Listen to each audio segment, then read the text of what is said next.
Welcome to another video from flashcardsforkindergarten.com. In this video, I'm going to introduce the savanna animals. The savanna animals set comes with a set of 9 flashcards as well as a savanna background. As well as teaching the names of the animals, you can also teach food chains, such as what does a lion eat? A lion eats a zebra. What does a zebra eat? A zebra eats grass, and so on and so forth.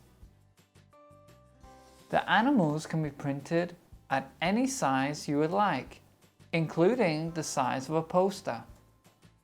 If you would like more animal flashcards or other teaching materials for absolutely free, please visit flashcardsforkindergarten.com. Thank you.